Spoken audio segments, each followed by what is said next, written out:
നമസ്കാരം. വൃശ്ചിക മാസത്തിലെ അതീവ ശ്രേഷ്ഠമായ ഒരു ആചാരമായ തൃക്കാർത്തിക ദിനത്തെ പറ്റി പറയുവാനാണ് ഈ ഒരു വീഡിയോയിലൂടെ ഉദ്ദേശിക്കുന്നത്. അന്നത്തെ കാർത്തിക ദീപം തെളിക്കൽ എന്ന ഏവരും ആചരിക്കുന്ന കാർത്തിക ദീപം തെളിക്കലിൻ്റെ ചില ക്ഷേത്രങ്ങളിലെ പ്രത്യേകതകളും കൂടി പറയാമെന്ന് വിചാരിക്കുന്നു. ദേവീപ്രതിക്ക് ഏറ്റവും ഉത്തമമാണ് കാർത്തിക ദീപം തെളിക്കൽ. സുബ്രഹ്മണ്യ ക്ഷേത്രങ്ങളിലും ഈ ഒരു ദിനം വളരെ വിശേഷമായിട്ട് ആചരിക്കുന്നു. അപ്പോൾ പിന്നെ ഇത് കൂടാതെ തമിഴ്നാട്ടിൽ അരുണാമലൈ ക്ഷേത്രത്തിലും ഉള്ള ആചാരം, അതിനെപ്പറ്റി കൂടി കൂടുതൽ വിശദമായിട്ട് പറയാമെന്ന് വിചാരിക്കുന്നു. കുറേ പേരുടെയെങ്കിലും ശ്രദ്ധയിൽപ്പെട്ടിട്ടുണ്ടെങ്കിൽ പോലും ഭൂരിപക്ഷം ആളുകൾക്കും ഈ ഒരു ക്ഷേത്രത്തെ പറ്റിയുള്ള അറിവ് ഇല്ലായിരിക്കും എന്നുള്ള ഉദ്ദേശിച്ചത് കൊണ്ടാണ് ഞാൻ ഈ ഒരു ക്ഷേത്രത്തെപ്പറ്റി കൂടുതൽ വിസ്തരിച്ച് ഇവിടെ പറയാമെന്ന് വിചാരിക്കുന്നത്. അതുകൊണ്ട് എൻ്റെ വീഡിയോ അവസാനം വരെ കാണുവാൻ ശ്രദ്ധിക്കണേ.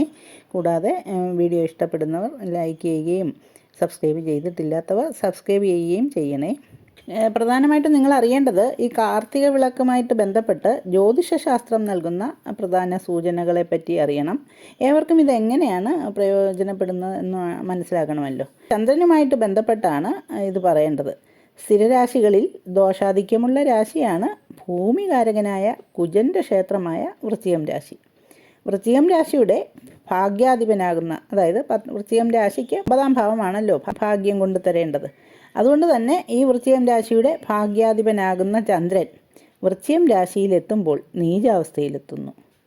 അപ്പോൾ അതിനാൽ ഈ രാശിയിൽ നീചാവസ്ഥയിൽ സഞ്ചരിക്കുന്ന ചന്ദ്രന് ബലം പകരുകയും അതുവഴി വൃശ്ചികത്തിൻ്റെ ദോഷം കുറയ്ക്കുവാനുമാണ് വൃശ്ചികം രാശിയുടെ 10ാം ഭാവാധിപനാകുന്ന, 10ാം ഭാവം കൊണ്ട് കർമ്മത്തെ നിശ്ചയിക്കുന്ന ചിങ്ങം രാശിയുടെ അധിപനാകുന്ന ആദിത്യൻ വൃശ്ചികം രാശിയിൽ സഞ്ചരിക്കവേ കാർത്തിക ദീപം തെളിയിക്കുന്നത്. അപ്പം ഈ ഒരു കാർത്തിക ദീപം അതുകൊണ്ട് തന്നെയാണ് ഈ ചന്ദ്രൻ ആദിത്യൻ്റെ നക്ഷത്രത്തിൽ, അതായത് കാർത്തിക നക്ഷത്രത്തിൽ എത്തുമ്പോൾ ആദിത്യൻ്റെ ദൃഷ്ടിയിലുമാണ് ചന്ദ്രൻ. അങ്ങനെയുള്ളൊരു ചന്ദ്രന് ഈ ഒരു പാപദൃഷ്ടി കൊണ്ടുള്ള ദോഷം മാറ്റി ആ ഒരു ചന്ദ്രന് ബലം ഉണ്ടാക്കുവാനാണ് ഈ കാർത്തിക ദീപം തെളിയിക്കുന്നതിലൂടെ ആചാര്യന്മാർ ഉദ്ദേശിക്കുന്നത്. അപ്പോൾ നമ്മൾ മനസ്സിലാക്കേണ്ടത് ചന്ദ്രൻ മനോകാരകനാണ്. ഇങ്ങനെ മനസ്സിൻ്റെ കാരകനായ ചന്ദ്രൻ്റെ ദൗർബല്യമാണ് മനുഷ്യന് ഡിപ്രഷൻ മുതലായുള്ള രോഗങ്ങൾക്ക് പ്രധാന ഹേതു. നമുക്കറിയാമല്ലോ, വേലിയിറക്ക സമയത്തൊക്കെ ചന്ദ്രൻ എത്രത്തോളം ഭൂമിയിലെ ജീവജാലങ്ങളെ സ്വാധീനിക്കുന്നു എന്നുള്ളത്. അതുപോലെ തന്നെയാണ് ഈ ചന്ദ്രൻ്റെ സ്വാധീനം ഓരോ വ്യക്തിയിലും ഉള്ളത്. മനസ്സിന് ബലമില്ലാതാകുക എന്നുള്ളത് ചന്ദ്രന് ഇങ്ങനെ ക്ഷീണാവസ്ഥ വരുമ്പോഴാണ്, അതായത് പക്ഷബലമില്ലാത്ത ചന്ദ്രനോ പാപയോഗമുള്ള ചന്ദ്രനോ ഒക്കെ വരുമ്പോഴാണ് മനുഷ്യൻ്റെ മനസ്സിന് ഇങ്ങനെ ക്ഷീണം വരുന്നത്. അതുപോലെ നീചസ്ഥിതിയുള്ള ചന്ദ്രനും ഒക്കെ മനസ്സിന് ബലമില്ലാത്തതാണ് സൂചിപ്പിക്കുന്നത്. ഇനി ഓരോ വ്യക്തിക്കും ധൈര്യം, വീര്യം തുടങ്ങിയ ഗുണങ്ങൾ നൽകേണ്ടത് കുജനാണ്, അതായത് ചൊവ്വാഗ്രഹം. അപ്പോൾ ഈ ചൊവ്വാഗ്രഹത്തെ പ്രീതിപ്പെടുത്തുവാൻ നമ്മൾ ദേവതാചിന്ത നടത്തുമ്പോൾ യുഗ്മരാശിസ്ഥിതനായ കുജന് ദേവീ ഭജനമാണ് പറഞ്ഞിട്ടുള്ളത്. അതുപോലെ ഓജരാശിസ്ഥിതനായ കുജനാണ് ജാതകത്തിലെങ്കിൽ സുബ്രഹ്മണ്യ ഭജനമാണ് പറഞ്ഞിട്ടുള്ളത്. അതുകൊണ്ട് തന്നെയാണ് ഇങ്ങനെ ഈ വൃശ്ചിക മാസത്തിൽ, കുജക്ഷേത്രമായ വൃശ്ചിക മാസത്തിൽ ആദിത്യൻ എത്തുമ്പോൾ ആ ഒരു പൗർണമിയുടെ അന്ന് ഇങ്ങനെയൊരു വിശേഷം ആചാര്യന്മാർ വിധിച്ചിട്ടുള്ളത്. അപ്പോൾ ദേവീക്ഷേത്രത്തിൻ്റെ പ്രാധാന്യവും സുബ്രഹ്മണ്യ ക്ഷേത്രങ്ങളുടെ ത്തിലും ഈ കാർത്തിക ദീപം ആചരിക്കുന്നതിൻ്റെ ഒരു പ്രാധാന്യം ഇത് തന്നെയാണ്. തമിഴ്നാട്ടിലെ തിരുവണ്ണാമലയിലുള്ള അരുണാചലേശ്വരം ക്ഷേത്രം എന്നുകൂടി അറിയപ്പെടുന്ന അണ്ണാമലൈ ക്ഷേത്രത്തിലും കാർത്തിക ദീപത്തിന് വളരെയേറെ പ്രാധാന്യമുണ്ട്. ഇന്ത്യയിലെ തമിഴ്നാട് സംസ്ഥാനത്ത് തിരുവണ്ണാമലൈ നഗരത്തിലെ അണ്ണാമലൈ കുന്നുകളുടെ താഴ്വരയിൽ സ്ഥിതി ചെയ്യുന്ന ഒരു ശിവക്ഷേത്രമാണ് അരുണാചലേശ്വര ക്ഷേത്രം. അണ്ണാമലയാർ ക്ഷേത്രം എന്നും ഈ ഒരു ക്ഷേത്രത്തെ അറിയപ്പെടുന്നു. അപ്രാപ്യമായ മല എന്നാണ് അണ്ണാമലൈ എന്ന പദത്തിനർത്ഥം. പ്രത്യേകിച്ച് അഗ്നിയുമായി ബന്ധപ്പെട്ട പഞ്ചഭൂത ക്ഷേത്രങ്ങളിലൊന്നാണിത്. ശിവൻ അണ്ണാമലയാർ അഥവാ അരുണാചലേശ്വർ എന്ന പേരിൽ ഇവിടെ ആരാധിക്കപ്പെടുന്നു. അഗ്നിലിംഗം എന്ന പേരിലാണ് ഇതറിയപ്പെടുന്നത്. ഐതിഹ്യങ്ങളനുസരിച്ച് ഭൂമിയിൽ വെളിച്ചം കൊണ്ടുവന്നത് ഈ ക്ഷേത്രമാണെന്നൊരു വിശ്വാസമുണ്ട്. ഒരിക്കൽ ശിവനോടൊപ്പമായിരുന്ന സമയത്ത് പാർവതി കുസൃതിയോടെ ശിവൻ്റെ കണ്ണുകൾ കൈകൊണ്ട് അടച്ചു പിടിച്ചു. എന്നാൽ പാർവതി പ്രതീക്ഷിച്ചതിൽ നിന്ന് വ്യത്യസ്തമായി ശിവൻ്റെ കണ്ണുകൾ അടയ്ക്കപ്പെട്ടപ്പോൾ അന്ധകാരത്തിലായത് ഭൂമി മുഴുവനുമായിരുന്നു. ദേവന്മാർക്കായിരുട്ട് നിമിഷങ്ങൾ മാത്രമേ അനുഭവിക്കേണ്ടി വന്നുള്ളൂ എങ്കിൽ ഭൂമി അന്ധകാരത്തിലായത് വർഷങ്ങളായിരുന്നു. തൻ്റെ ചെറിയൊരു അശ്രദ്ധയ്ക്ക് കൊടുക്കേണ്ടി വന്ന വില അപ്പോൾ മാത്രമാണ് പാർവതി ദേവിക്ക് മനസ്സിലായത്. പിന്നീട് ദേവിയും ദേവന്മാരുമെല്ലാം അപേക്ഷിച്ചതനുസരിച്ച് ശിവൻ അഗ്നിഗോളമായിട്ട് അണ്ണാമലൈ കുന്നിന് മുകളിൽ പ്രത്യക്ഷപ്പെട്ടു. അതുകൊണ്ടാണ് അവിടെ ഈ ഭൂമിയിൽ വെളിച്ചം കൊണ്ടുവന്നത് ഈ ക്ഷേത്രമാണെന്ന് ഒരു വിശ്വാസമുള്ളത്. അതിനാൽ തന്നെ ഇവിടെ അഗ്നിഭൂതമായിട്ടാണ് ഈ ഒരു ലിംഗപ്രതിഷ്ഠ. ഈ ക്ഷേത്രത്തിലെ വിശ്വാസമനുസരിച്ച് ഈ തിരുവണ്ണാമലയിലുള്ള ഈ അണ്ണാമലേശ്വർ ക്ഷേത്രത്തിൽ ഈ സ്ഥലത്തെക്കുറിച്ച് സ്മരിച്ചാൽ തന്നെ ഇവിടെ എത്തിച്ചേരുമെന്നാണ് വിശ്വസിക്കപ്പെടുന്നത്. രമണ മഹർഷിയും ശേഷാദ്രി സ്വാമികളുമാണ് ഇങ്ങനെ ഒരു കാര്യം പറഞ്ഞത് എന്നാണ് വിശ്വാസം.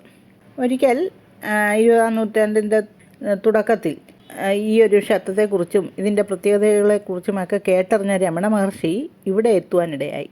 ഇവിടെ എത്തിയ മഹർഷി ക്ഷേത്രത്തിൽ ധ്യാനത്തിൽ ചെലവഴിക്കുകയും പിന്നീട് ക്ഷേത്ര നിലവറയിലേക്ക് മാറുകയും ചെയ്തു. അതിനുശേഷം സമാധിക്ക് സമാനമായ അവസ്ഥയിലായി രമണ മഹർഷി. ഇതറിഞ്ഞ മഹർഷിയെ കൂട്ടിക്കൊണ്ടുപോകുവാനെത്തിയ ശേഷാദ്രി സ്വാമികൾ കാണുന്നത് ജീവനുള്ള മഹർഷിയുടെ ശരീരം ഉറുമ്പുകൾ അരിക്കുന്നതാണ്. അദ്ദേഹം ധ്യാനിച്ചിരുന്ന ഗുഹ സ്ഥിതി ചെയ്യുന്നത് അരുണാചല കുന്നുകളുടെ താഴെച്ചെരുവിലാണ്. പിന്നീട് ഇവിടെ അദ്ദേഹത്തിൻ്റെ പേരിൽ ഒരു ആശ്രമം സ്ഥാപിക്കുകയും ഇവിടെ മുക്തിസ്ഥാനം എന്നറിയപ്പെടുകയും ചെയ്തു. ഇവിടുത്തെ ഏറ്റവും വലിയ ആഘോഷങ്ങളിലൊന്ന് ഇവിടുത്തെ കാർത്തിക വിളക്കാണ്.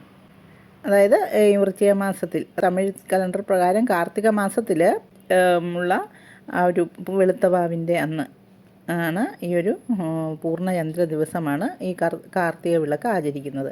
30 ലക്ഷത്തോളം തീർത്ഥാടകരാണ് ഇവിടെ ഇതിൽ പങ്കെടുക്കുവാനായിട്ട് മാത്രം എത്തിച്ചേരുന്നത്. അരുണാചല കുന്നിൻ്റെ മുകളിൽ 3 ടൺ നെയ്യ് ഉപയോഗിച്ചാണ് കാർത്തിക വിളക്ക് കത്തിക്കുന്നത്. കൂടാതെ ഉത്സവ ചടങ്ങുകളുടെ ഭാഗമായി അലങ്കൃതമായ ഒരു ദാരുരഥത്തിൽ അരുണാചലേശ്വരിയുടെ ബിംബവും വഹിച്ചുകൊണ്ട് മലയ്ക്ക് ചുറ്റും പ്രദക്ഷിണവും വയ്ക്കുന്നു. ചോള കാലഘട്ടത്തിന്, അതായത് 850 മുതൽ AD 1280 വരെയുള്ള കാലഘട്ടത്തിന് മുമ്പ് തന്നെ ഈ ആഘോഷം ആരംഭിച്ചിരുന്നതായിട്ട് രേഖകൾ സൂചിപ്പിക്കും. എല്ലാ പൗർണമിയിലും 10,000-കണക്കിന് തീർത്ഥാടകർ ഇങ്ങനെ അരുണാചല മല ചുറ്റി നഗ്നപാതരായി അരുണാചലേശ്വരനെ ആരാധിക്കാൻ എത്തുന്നുണ്ട്. ഈ പ്രദക്ഷിണം ഏകദേശം 14 കിലോമീറ്ററോളം, അതായത് 8.5 മൈൽ ദൈർഘ്യമുള്ളതാണ്. ഗിരിവലം എന്നാണ് ഇതറിയപ്പെടുന്നത്. ഹിന്ദു ഐതിഹ്യമനുസരിച്ച് ഈ നടത്തം പാപങ്ങളെ നീക്കുകയും ആഗ്രഹങ്ങൾ പൂർത്തീകരിക്കുകയും മോക്ഷം നേടാൻ സഹായിക്കുകയും ചെയ്യും എന്നാണ് വിശ്വസിക്കപ്പെടുന്നത്. ധാരാളം ക്ഷേത്രങ്ങൾ ഈ 14 കിലോമീറ്റർ ചുറ്റളവിൽ നമുക്ക് ദർശിക്കുവാൻ കഴിയും. ഇത് ഓരോ ഗ്രഹങ്ങളെ പ്രതിനിധീകരിക്കുന്ന ക്ഷേത്രങ്ങളുമൊക്കെ ഇവിടെ ഉണ്ട്. അതായത് ഓരോ രാശിജാതർക്കും അവരുടെ ദോഷങ്ങൾ ദൂരീകരിക്കുവാനായിട്ട് ശക്തമായ ചില ഗ്രഹ സാന്നിധ്യം ഉള്ള ക്ഷേത്രങ്ങളാണിതെന്ന് വിശ്വസിക്കപ്പെടുന്നു. അതിനെപ്പറ്റിയൊക്കെ ഇനി ഒരവസരത്തിൽ കൂടുതൽ വിശദമായിട്ട് വീഡിയോ ചെയ്യുവാൻ ശ്രമിക്കാം. ഈ ക്ഷേത്രത്തിൻ്റെ പ്രാധാന്യത്തെക്കുറിച്ച് പറയുകയും ഇതിനെപ്പറ്റി ഒരു വീഡിയോ ചെയ്യണമെന്നുമൊക്കെ ആവശ്യപ്പെട്ട എൻ്റെ ഗുരുനാഥൻ കൂടിയായ ബാബു പണിക്കർ സാറിനോട് ഉള്ള നന്ദി ഞാൻ ഈ അവസരത്തിൽ പ്രകടിപ്പിക്കുന്നു. ഇങ്ങനെ ആചാര്യന്മാർ പോലും വളരെ പ്രാധാന്യം കൽപ്പിക്കുന്ന ഈ കാർത്തിക ദീപം തെളിയിക്കലിൻ്റെ ഒരു പ്രാധാന്യം മനസ്സിലാക്കിക്കൊണ്ട് ജാതകത്തിൽ ചന്ദ്രന് പക്ഷബലമില്ലാതെ ചില മാനസിക പ്രശ്നങ്ങൾ അനുഭവിക്കുന്നവർക്കുമെല്ലാം ഈ ഒരു കാർത്തിക ദീപം തെളിയിക്കൽ ചടങ്ങ് അമ്പലങ്ങളിലേക്ക് ചടങ്ങുകളിൽ കൂടുകയും അതുപോലെ തന്നെ ദേവീക്ഷേത്രങ്ങളിലും സുബ്രഹ്മണ്യ ക്ഷേത്രങ്ങളിലും ഇതുപോലെ ഈ ഒരു ചടങ്ങുകളിലൊക്കെ കൂടിക്കൊണ്ട് അവരുടെ ആ ഒരു ചന്ദ്രൻ്റെ ബലക്കുറവിന് ഒരു പരിഹാരം കാണാം എന്നുകൂടി മനസ്സിലാക്കണം. കാർത്തിക ദീപം തെളിയിക്കലിൻ്റെ കൂടുകയും ഒക്കെ ചെയ്യുന്നത് ഇങ്ങനെയൊക്കെയുള്ള ഈ ഒരു മനസ്സിന് ബലം പകരാൻ വിശിഷ്ടമാണെന്ന് നമ്മൾ മനസ്സിലാക്കിക്കൊള്ളണം.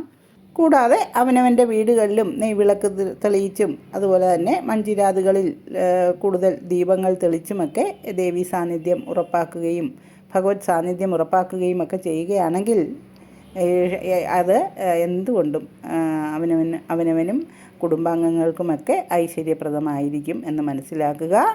എല്ലാവർക്കും കാർത്തിക ദിനാശംസകൾ. വീഡിയോ ഇഷ്ടമാവുകയാണെങ്കിൽ ലൈക്ക് ചെയ്യുകയും ഷെയർ ചെയ്യുകയും സബ്സ്ക്രൈബ് ചെയ്യുകയും ചെയ്യണേ. ജ്യോതിഷ സംബന്ധമായ നിങ്ങളുടെ സംശയങ്ങൾക്ക് എൻ്റെ വാട്സാപ്പിൽ ബന്ധപ്പെടാവുന്നതാണ്. നന്ദി, നമസ്കാരം.